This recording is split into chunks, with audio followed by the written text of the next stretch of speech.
Welcome to Mindful, Beautiful and Thriving podcast series by Tarika Foundation. I am Dr. Leena Khanzode, a child psychiatrist, your host for this podcast series. And I'm interviewing Gayathri Narayanan, a parent educator. So, Gayathri has walked us through multiple different mindful parenting techniques. And in today's session, we are going to focus on a very important topic, and it's repairing the rupture in the relationship with your child. So, Gayatri, I was reflecting on our last episode on anger and emotional regulation for a powerful emotion like anger. And I was thinking you really beautifully walked us through a few steps. Like, I think by practicing mindfulness, we can almost always prevent it if we are really in tuned with a good daily practice and really being aware of our emotions as they are building. And then you did talk about, okay, so when we do get angry, which happens to all of us, how we take care of that. You talked through beautifully the neuroscience model behind that, and then some sensory motor tools to help us calm down and like manage the anger or regulate our emotion. So I'm thinking about situations where we've kind of gone way past those steps. We couldn't prevent it. We couldn't stop it or manage it when it happened. And now it's like we are at the other side where the damage is done, where the toxic expression of anger has caused a lot of disconnect and sadness in the relationship, whether it's with your child or with anybody in the family or with your friends, any relationship for that matter. So, is there a way to repair that rupture? Is it like too late, or can we do something about it? Yes, that's such an important question. And it's at the heart of, the fundamental value that we care of in our relationships. We want to love each other. We want to be kind to each other. We want to have that sense of connection and belonging with our families, with our children. And yet, many times, it happens that we lose it. And it's being a human being, right? We get angry, we say and do things we don't mean to say and do, and sometimes it can be bad. When people get violent, people yell and scream, and it can be extremely frightening, and it can create a lot of very, very sort of deep wound in children, in ourselves. So it can be extremely toxic in that sense if it's not addressed. So it becomes really important then to bring that fundamental value back, which is to say, hey, I love my child, I love my family, I want to go back, I want to be able to reconnect, I want to be able to repair this rupture that happened. So how do you do that then? How do you repair a rupture when things have gone bad? I'm not saying if, remember, I'm actually saying when, because it does happen. It's part of being in a family. So there's 4 different kinds of disconnection and rupture that can happen. One is what we call kind of an oscillating disconnection. And that happens often where, for example, the parent has a need for rest and relaxation, and the child has a need for connection. And you're like, no, I don't have time for you right now, go away, right? Or the other way around, where you want to connect with your child and your child is like, get away from me, I'm playing my video game, I don't have time for you, right? So there's this kind of an oscillating back and forth disconnection that can happen quite often. Another kind of rupture that can happen is what we call a benign rupture, which is where, it's just a misunderstanding, where you meant to say something and your child understood it as something different, or your child says something and you misunderstood it, and then something goes wrong, and usually you can kind of fix that then and there. You can actually just explain yourself and have yourself be understood in that moment. So that's kind of like lost messaging, basically, when the messages get crossed or you're not really understanding each other. And then there's a third category of rupture, which is related to limits. And, we talked about setting in a couple of episodes ago. And that happens quite often where, you've agreed on a limit, you and your child have set something together, you have a certain understanding, and then something happens and the child is not able to keep to that limit. And, parent kind of says something and there's a back and forth that goes on. And this is related to teaching your child appropriate behaviors. Things go wrong in that area. So that's the third kind. And then the fourth kind is the one that we need to be very careful about, which is what we call a toxic rupture, where the parent loses control, his or her emotions, and the parent's behavior becomes very frightening for the child. Right? Like, so if you start yelling or screaming or throwing or hitting or things like that, which can be extremely dangerous, both for you and for your child. So that's what you call a toxic rupture. So those are four different categories of ruptures that happen in families. And another thing to kind of keep in mind is there's many things kind of that keep a parent from going back to repair the rupture, because often it's just kind of easy to just say, oh my God, fine, okay, I'm going to calm down. I'll wait for my child to calm down and let's just move on. I don't want to think about it. I don't want to go back there. It's too uncomfortable to talk about it. And I'm already feeling a lot of shame and guilt about what happened. Let's just move on, right? It's very easy to do that as a parent. But that's not helpful, because the lingering effects of that rupture has already seeped into the psyche of the child, and there's always sort of a residue that's left over, which then affects the relationship going forward. So it's really important to try to repair that rupture as close to the incident as possible, and especially with younger children, it's important to do it within hours, and if not within the same day. And with younger kids, you can do role playing. You can make book, draw out what happened, what you said, what the child said, and you can kind of make it a kind of an interactive way of just processing what happened. And when you go back to repair a rupture, it's really important to remember it's not about trying to say who was right and who was wrong. It's not about like, oh, but you did that. And, I have told you this so many times before, and how wrong you are and how right I am. It's not about that. It's really not about right and wrong and who, it's really about making that connection and coming back and reconnecting and hugging it out. If you, and for younger children, they may not mind you physically close to them in this process of repairing the rupture. Teenagers may not want you anywhere near them. Maybe you do this at a distance, right? And for older children, you can repair the rupture, a little bit later. It can maybe 2-3 days later, you can still have that conversation. And because they may not be ready to talk to you immediately, which is fine, but don't give up. Like, even if they push you away, it's important to go back and keep restating your intention to reconnect with them. So that's really important. Gayathri, I really liked how you're actually spelling out the differences in approach with different age groups. And I think that's definitely a key thing to remember because of the different developmental stages they are in. I wanted to ask you a follow-up question on the things specifically talked about 2 minutes ago. You were saying that the goal is not to prove who was right or wrong.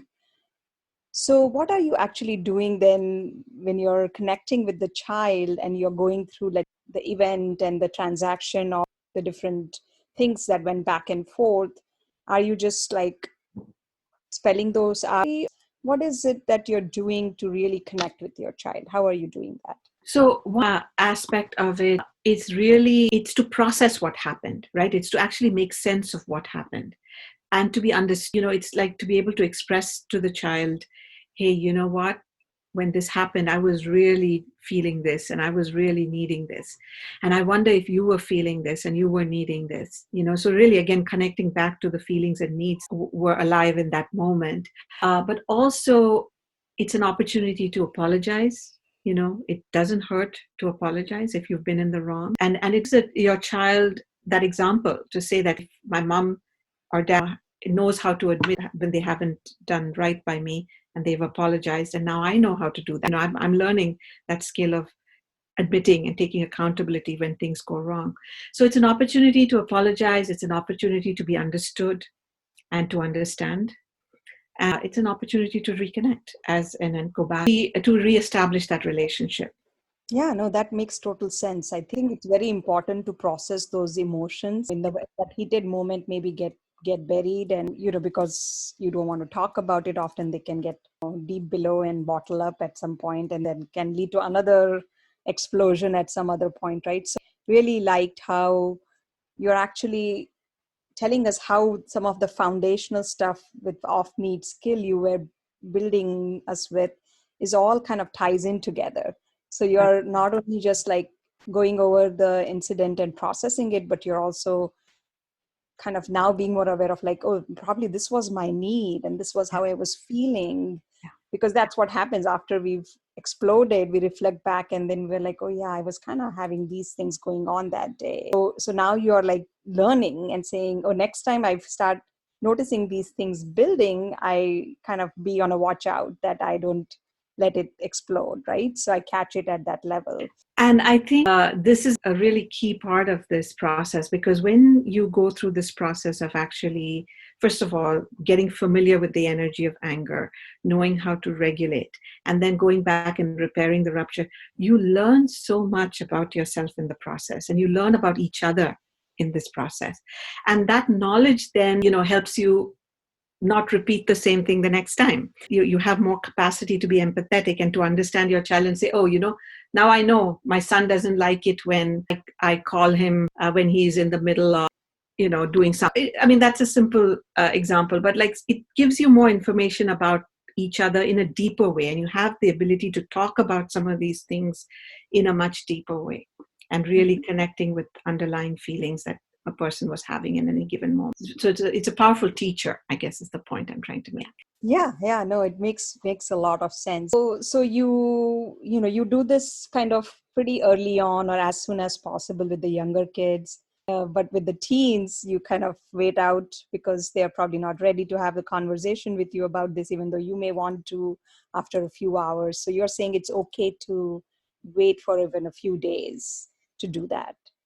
Yes. But it's not too late for teenagers, even if you wait like 2-3 days after the incident to say, hey, can we talk about this? I really want us to understand each other. I really want to heal what happened.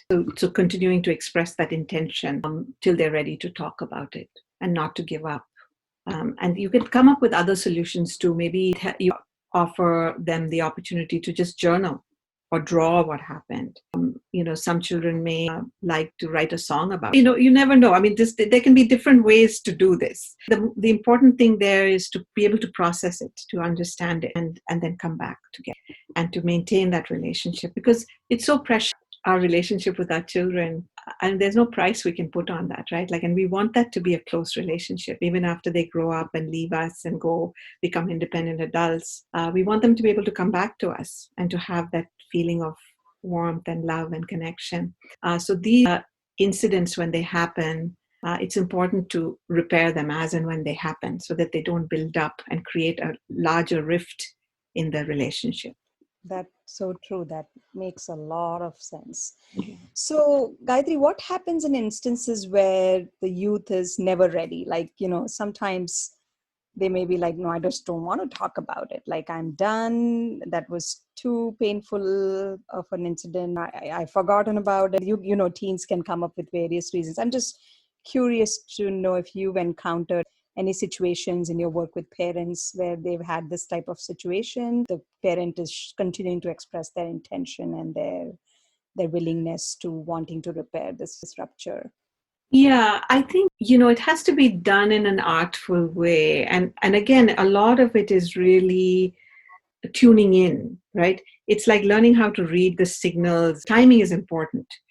So, you got to catch them in a moment when they're relaxed. Maybe they're just sitting and, they're in a calm state of mind. Or you can have a change of scene and say, hey, do you want to come for a walk with me? And then use that time to kind of broach the subject and say, hey, when this happened, I can imagine it was really scary for you when that happened. And I feel really ashamed about it. And I'm sorry. And you can just start there and then be very present and mindful and see, where they are, and they may say something. So you've got to keep that presence, the openness of heart, openness of mind, and be willing to kind of do the dance with them as in the moment, and not to have some preconceived idea about how this conversation is going to go, right? You have to be willing to be open to that present moment situation and continue to stay mindful and continue to stay connected and empathetic. So what I'm hearing is that don't give up, keep trying. Yes, exactly. And in that dynamic, you are the mature, older person. And that's kind of what I think makes this relationship so unique and beautiful, that we are in that role of like, oh, this is my baby, but it's also like I'm also a teacher to a certain extent, or I want to teach them the right things to be the great citizens of tomorrow. So you don't give up, you keep working on it. And like how you said, like if it was where you did something and you lost it to an extent where there was no fault of theirs and you were having a bad day, you even admit and say sorry, and you say, I'm ashamed of what happened and I think that was scary, and really touch upon those feelings Yes. and the needs that were not met in that incident. And that might be opening a gate for them to see that, oh yeah, she messed up, I should give her a chance to talk more, or let's kind of have a conversation around it. I can see how that can slowly open the door for you. And you'll be surprised at what kinds of conversations can come from these. You can really get to understand your child much better when you can have those deep conversations about some of these things. Yeah. Absolutely, absolutely. I totally agree with some of the experience I've had. I think it absolutely gives you a total different insight into what your child is and what their personality is and what their actual needs are and things like that. So thank you again. This is really very, very valuable episode. I would say parents, don't miss this one. Share it with other parents because this is something we deal with in our day-to-day life. So thanks again, Gayatri. We will see you guys next week. Till then, stay safe and take care. Thank you, Leena. Bye.